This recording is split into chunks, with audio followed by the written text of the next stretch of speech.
Getting yourself and your family prepared in case of an emergency takes less time and effort than you may think. But if a disaster hits your community, having a plan for what to do and stocking up on some basic supplies can make all the difference in how safely and comfortably you make it through the crisis.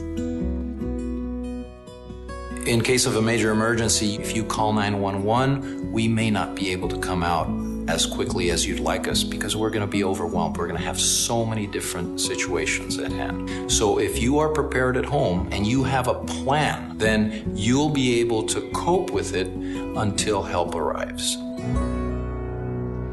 In an emergency, everything goes out the window. Your emotions, the fear factor, confusion. If everybody's aware of the plan and can execute the plan, that increases your survivability. Take a few minutes to check out the tips and tools available on ready.gov that make getting prepared easy.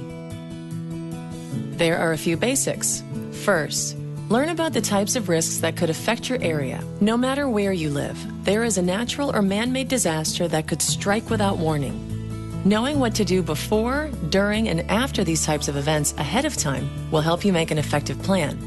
Then, take a moment to sit with your family and decide how you will get in contact with each other, where you will go, and what you will do in the event of an emergency. Having a plan that everyone in the family is aware of can be very helpful in those situations where the family members are not in the same place. You can use the Family Emergency Plan available on ready.gov to organize family information and help you develop a plan that works for you. Identify someone locally and someone out of state who will be your contact person in case of an emergency. And learn how to send updates via text messaging to your friends and family. One of the things that we've noticed in the past during major emergencies, both the regular phone lines as well as the cell phone lines were overwhelmed. But people were still able to text message vital pieces of information in terms of location, nature of problem, or just to text to say all is well. Once you've established your plan, print out a list available on ready.gov and start to put together an emergency kit. A standard emergency kit includes water, food, and medicine to sustain all members of your household for at least 3 days. Visit ready.gov for a complete list of suggested items, along with recommendations for how to prepare a family emergency plan.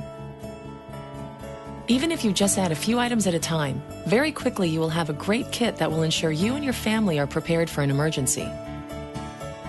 Also, be sure to keep a copy of the emergency plan together with copies of important documents like birth certificates, insurance policies, and financial forms in your emergency supply kit. And don't forget to maintain your kit and plan throughout the year, replacing items prior to their expiration and keeping contact information current.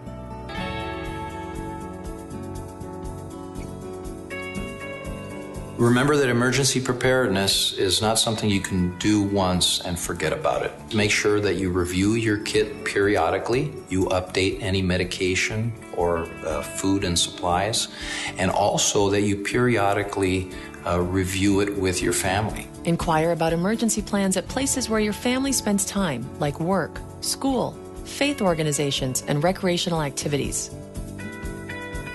Finally, get to know the local resources available in your community. Ready.gov can link you to local emergency information and contact numbers, information about sheltering and evacuation, and how to get local alerts and warnings. We can't predict where or when the next disaster will happen, but we do know that when the time comes, individuals and families who have taken even a few steps to prepare themselves will feel more confident and secure in their ability to get through it. Check out the information on ready.gov and get started today.